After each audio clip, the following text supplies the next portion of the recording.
Business as Mission sa Entre Pinoy Espesyal tuwing Lunes alas 11 hanggang alas 12 ng tanghali sa 702 DZAS FEBC Radio TV.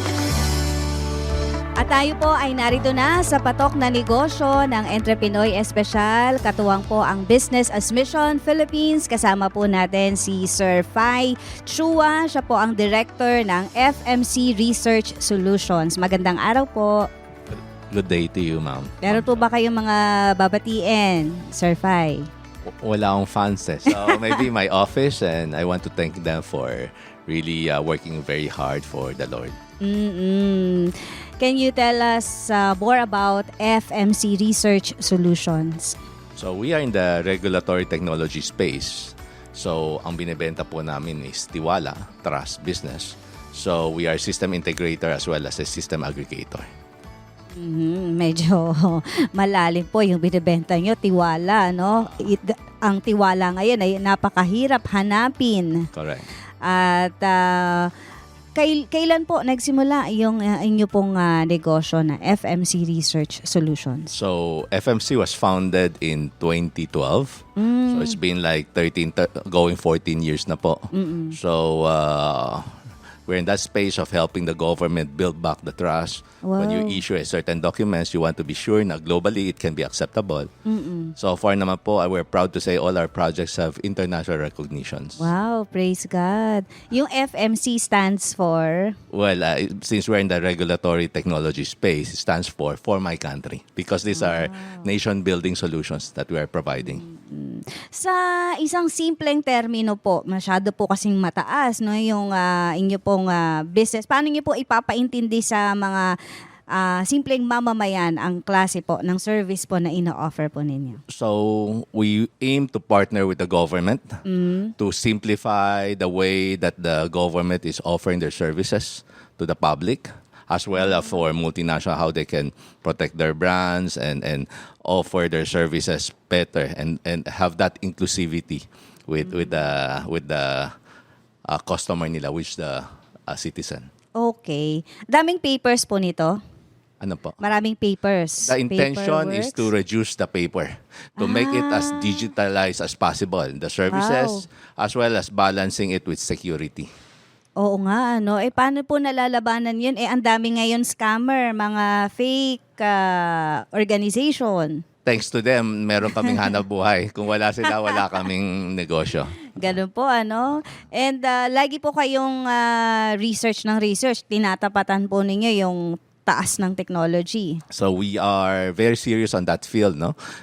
We have the privilege of working with a lot of governments, like the Canadian government, the French government, and other governments who trusted us, no, to partner with them and to offer the solutions. Sir Fai, bago po kayo nag-put up ng ganitong klaseng business, ano po yung mga naging pinagkaabalahan po ninyo before 2014? Matagal na, no? I'm already 50 plus. So since after university, I was blessed to work in a company na really mentored me, nurture me, guide me. Kasi nga, fresh from school, we don't have that chance now. I have to shout out to my bosses in the past who's been kind to me, right? And then from there, I shifted to the nakikita kong pain points. I see the digitalization happening 20 plus years ago. So I want to focus on that space. Kaya ako tinayo to negosyo. Okay. Ano po ang natapos po ninyo sa college? IE ako Industrial Engineering. Nagagamit nyo rin kasi process eh. Tama po. And so, bata pa lang po kayo na meron na po kayong faith sa ating Panginoon. Paano po na-introduce sa inyo ang Panginoon? It's a privilege, no? It's really, yung isang classmate ko, siya nag-introduce sa akin. Tapos sa nearby, sa Tondo, Binondo area, there's a place called Youth Gospel Center. So, shout out sa mga students nearby in the Binondo, Tondo area, you can always find a second home at YGC, Youth Gospel Center. Sa may Masangkay area po siya. At bata kayo, na-encourage po kayo na magtiwala sa Panginoon? Paano po yung turning point nyo at that time? High school kayo. maraming chances eh. So from the schools, Christian schools there organizing the summer camp. So I joined the Bible Study Week, there you're exposed. Tapos dati panahon namin uso yung cartoons, wala pa naman internet, saka Netflix. So ang uso dati is Flying House and Superbook. Yan mga favorite cartoons ko pagka Sabado, Saturday morning. Yeah. And yung family po ninyo nakakilala na rin sa Panginoon. Yes. Praise God. And kailan po na nagkaroon kayo ng interest sa digital business? So after college po ninyo, nakapag-work po kayo sa isang corporate setting. Yes, though that business is quite, it's not yet in the digital space. They are more into the traditional printing-related industry. So very different from what we are doing, right? Of course, we still have security printing as one of our pillars ng services, but no. So ito po yung first business po ninyo or you have I worked for somebody else for 8-9 years. I did not hop around different companies. And after that, we set up a company of our own. Paano po kayo na-encourage na mag-put up ng ganitong klase ng business? Well, it's a leap of faith. No? You have to pray with your wife. Since then, I have my family. So, tumataas ang bilihin. So, expenses is one of the drive why you should take the gamble, right? And medyo yung negosyo po ninyo, ano yung naging challenges? Kasi parang mahirap siyang ibenta. Well, of course, we know that our country has been facing many challenges, right? Yes. 2014 at that time, do you still recall po? 13. 2013? Mainly ang nakita ko, since the issue of the government is compliance. Opo. Isa na ginugulan talaga namin strongly is compliance. We're the first ISO 37001 certified company in the country. Wow. ISO 37001 is anti-bribery system certified. So tayo po yung una for like 5-6 years. We're still the first one. But I think last year, there are some more companies that joined that initiative. Again, it's not a requirement by any of our clients. It's our own initiative. We set that up to be a lampstand, to set that standard, I would say, right? Anti-bribery. Big word. Yes. Kasi po talagang talamak naman alam natin na pag transaction sa government ay maraming lagay. Paano po kayo nag-stand sa ganun? At gaano po ito kahirap? Well, talagang very tempting, right? There are many temptations out there. So, from day one, we want to set barriers to control us. Kasi ang tao, siyempre, mahina. Na? We have to seek God's wisdom and guidance. But if you set barriers like firewall to protect you, mahirapan ka. Let's say, if you set barriers, paano maglabas ng pera, bawal mag-release ng cash, bawal to do this and that, layers of approval. So nobody really is in control. So mahihirapan magloko in a bigger scale. Of course, there's still some means, but it tends to be very hard thanks to that system infrastructure that's set up. So that controls us, actually. Parang niisip ko, pwede palang mangyari yun? Ano po yung mga challenges nyo po? Siyempre, challenges ko is not unusual to others. No? Pareho kami lahat ng negosyante. We are facing the same challenges. But starts with one mindset that really, that we really put a strong foothold sa amin. Sabi namin, when it comes to taxation, when it comes to, let's say, we are an importer ourselves, we make sure that we are in partnership with government, the partnership mindset. So when you have a partnership mindset, you know that the tax is their share of the revenue. Kumbaga, if you have that mindset na kapartner mo sila, they deserve their equal share of the revenue through taxation. Then hindi ka magdadalong isip. And you spend more time growing the business rather than, putting up 2 books. We are proud to say, same with other businessmen, we are also maintaining 1 book.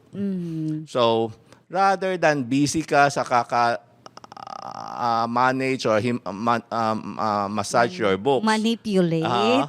So, you'll be spending more time with your team by growing the company in the right direction. And the company tends to have value. Isa sa mga mali sa negosyante is they're thinking, why are you working so hard? Because you want to, as much as possible, leave a legacy or leave something for your kids to take over. But if your company is in a mess, you are maintaining 10 books, 1,000 bank accounts, paano nila i-manage yan? And you're passing on not a business, but Problema. headache. Yes, precisely. So it's really starting from a clear mindset. It's easy, actually. If your mindset is clear, then you will grow the business. Were there point po in this business concern na na-tempt kayo ng Temptation is every day. Opo. Pero yung bumigay kayo sa temptation like Many times we also have our own shortcomings, and we ask for repentance and that Holy Spirit to convict us, right? That's our blessing, no? We have that super advisor, consultant that's there to convict us, and it's very expensive. Every time you make a mistake, it comes with very expensive Cost. consequences, no? May mga penalties, etc., right? But luckily, since the time we set up this company, wala kaming big mistakes or what. We really from day one wanted to give value to compliance. That's our battle cry kasi. That's our differentiation with other companies. And thanks to that,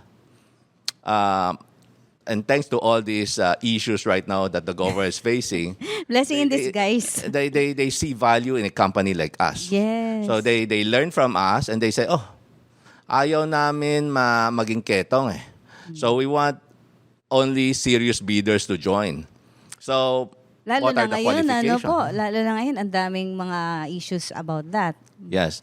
And the government is very forward-looking din and progressive. They have implemented a new law, procurement law called RA Republic Act 12001, which gives value more to quality over just price. You know, it's value for money for the government. So with that, serious companies like us that are paying our right taxes, etc., can now compete in a more level playing field, I would call it.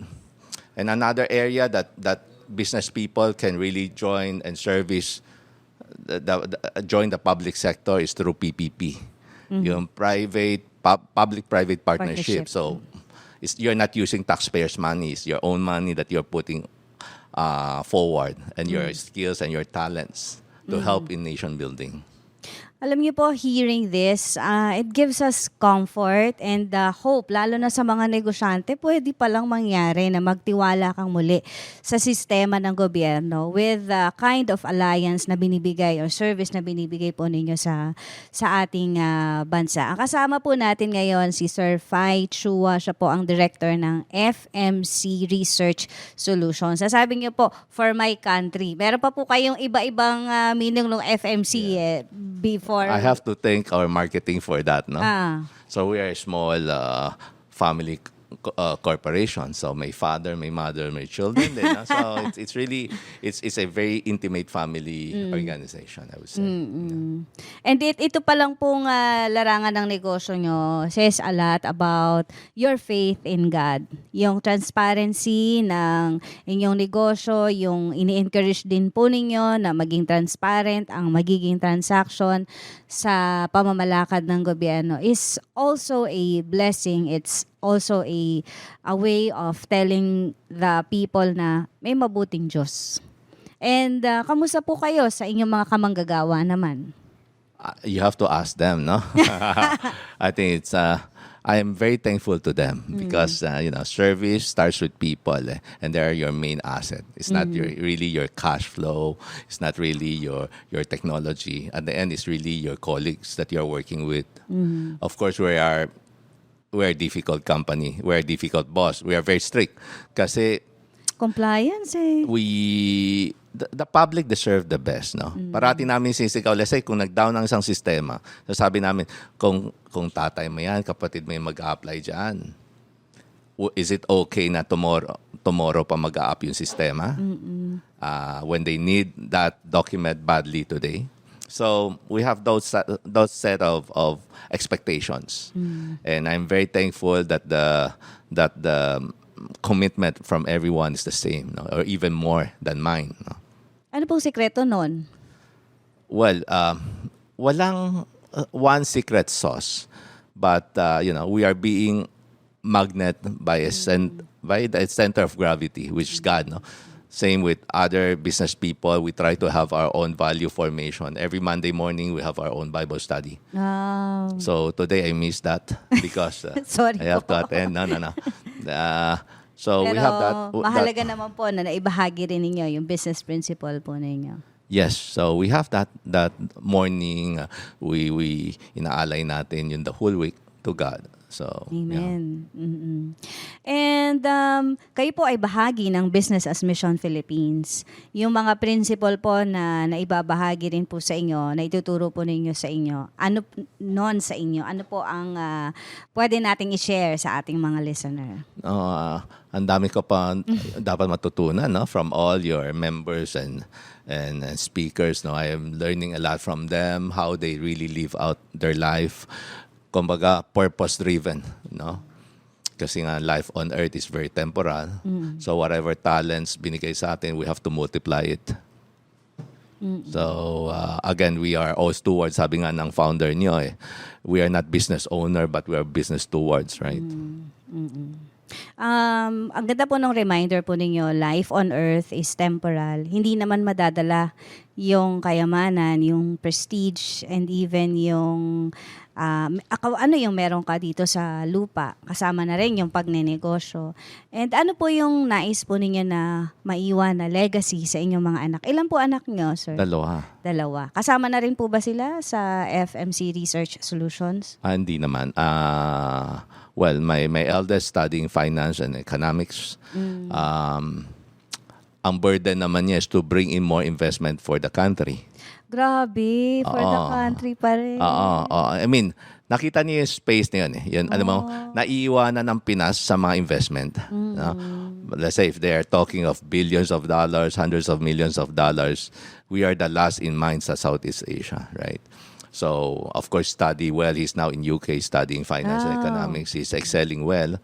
So, his burden is to learn and then bring that branding back to the country and bring in that investment.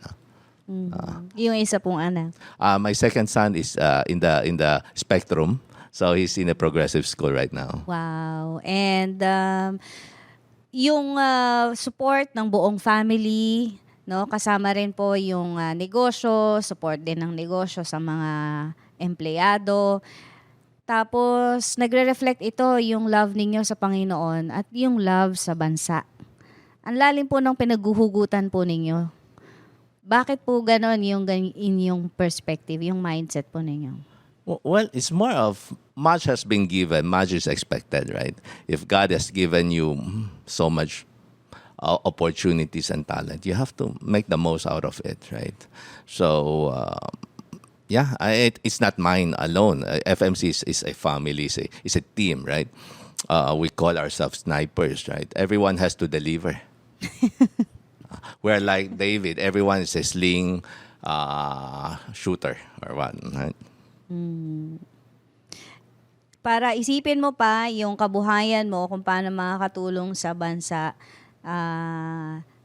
it speaks volume of your heart. Hindi lang para umunlad yung negosyo ng pamilya, makapag-provide sa dalawang anak. Actually, yung isang anak ay nakakapag-provide na sa sarili. No? Pero ang lawak po ng inyong pag-ibig, hindi lamang sa sarili, sa negosyo, sa mga kamanggagawa.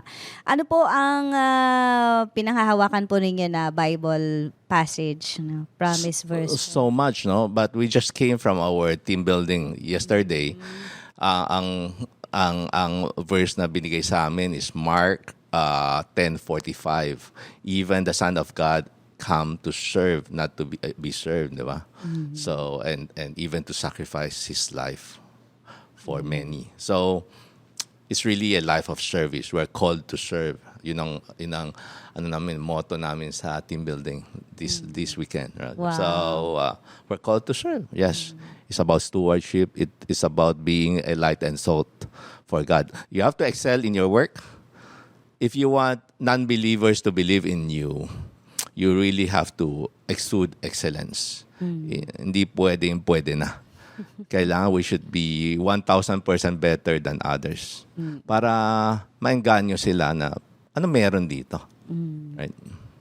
And service, yung iminodel sa atin ng Panginoon, servant leadership. Correct. Ano pa po ang dream po ninyo sa FMC Research Solutions at ang dream po ninyo para sa Pilipinas? Hindi naman po kayo tatakbo sa eleksyon, di ba? Pero Wala. nangangarap, ano po mga pangarap po ninyo para sa ating bansa? Okay, we have our own 2040 roadmap, how we want to journey on this one. So you have to start with a grand plan, right? Siyempre, we do our own thing. We work well within our own space. We have our greenfield to attend to. And if we can generate more quality employments, that's what we really wish for. Quality employment. Yes. We expect every year 1.6 million new graduates. Wow. You expect AI to affect 30 million jobs. You expect more, thanks to the geopolitics, thanks to that, more and more OFW might return home. So what can we do? We cannot just complain, and we cannot. It's unfair to put so much burden on the government, right? Government is, I would call them to be your partner and your cheerleader, and to cheer you up, to assist you, to provide the guidelines. But it's really and burden is really with the business people to do their part. So kami, even if we're a small company, we try to do our part to contribute to that nation building by generating quality jobs. Amen. Marami pong salamat. Kami you. po ay napagpala po ng testimony po ng inyong business, inyong pamamahala. Kasama po natin si Sir Fai Chua ng FMC Research Solutions. Challenge po ninyo sa mga negosyante po sa ating bansa. No, it's more of a challenge to myself, no, to stay consistent and to do my best, right? Together with my team to be a good role model and to work together as a team. So sabi natin, for FMC to win, everyone at FMC has to be a winner. So thank you guys for keeping up with me, and the future is bright because we have a Lord and Savior that is with us and behind us. And with that, dito na po nagtatapos ang programang Entrepinoy Espesyal. Marami pong salamat. Marami ring salamat sa ating mga kaagapay. Salamat din sa ating production team, si Kuya Benji Mosura, si Angel Kalayag, si Jello Lorenzo, at si Nicole Patricia Estoy. Ako po si Jo Cabrera Alabastro. Dito po tayo sa Rehab Center at nagpapaalam po para sa programang Entrepinoy Espesyal.